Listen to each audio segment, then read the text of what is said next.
PSC Group 4 2024 கேட்ட ஒரு some பார்ப்போம்.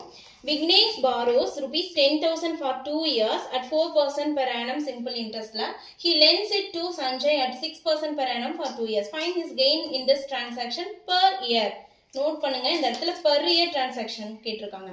பாருங்க, 10,000 வாங்குறாரு விக்னேஷ். எத்தனை வருஷத்துக்கு? 2 இயர்ஸுக்கு. எத்தனை பர்சன்டேஜ்? 4% per annum. நோட் பண்ணுங்க, 4% per annum அப்படின்னா 2 இயர்ஸுக்கு 8%. ஓகேவா? 2 இயர்ஸுக்கு. அதே வந்து 10,000 அவர் லெண்ட் பண்றாரு, இன்னொருத்தர் கொடுக்குறாரு, சஞ்சய் கொடுக்குறாரு. அதே 2 இயர்ஸுக்கு கொடுக்குறாரு.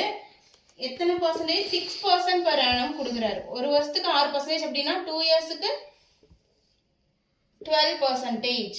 அப்ப இவரோட கெயின் பர்சன்டேஜ் 2 இயர்ஸ்க்குன்னு கேட்டாங்கன்னா 4%. அப்படியே நம்ம வந்து மைனஸ் பண்ணிக்கலாம். ஓகேவா? கெயின் வந்து 6, இது 4% வாங்கி 6% கொடுக்குறாரு. அப்ப 2% per annum. கெயின் பர்சன்டேஜ் எவ்வளோ? 2% per annumக்கு 2%.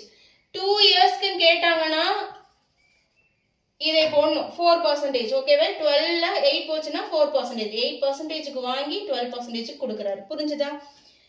இதுல வந்து பாருங்க, இப்ப வந்து 2%. அப்ப இங்க ஆன்சர் என்ன வரும்? 2% தான் அவரோட கெயின் பர்சன்டேஜ், 2% தான் per annum. இப்ப இது வந்து 100% இல்லையா? 10,000 அப்படிங்கிறது 100%. அப்ப அதுல 2% என்ன? பாருங்க, இது வந்து 10%, இது வந்து 1% இல்லையா?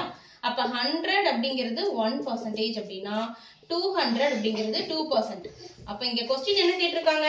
Find his gain in this transaction per year கேட்டிருக்காங்க. அப்ப 2% தான் ஆன்சர். அப்ப ஆன்சர் ஆப்ஷன் A 200 அப்படிங்கிறது தான் இங்க ஆன்சர். ஓகேங்களா? Thank you.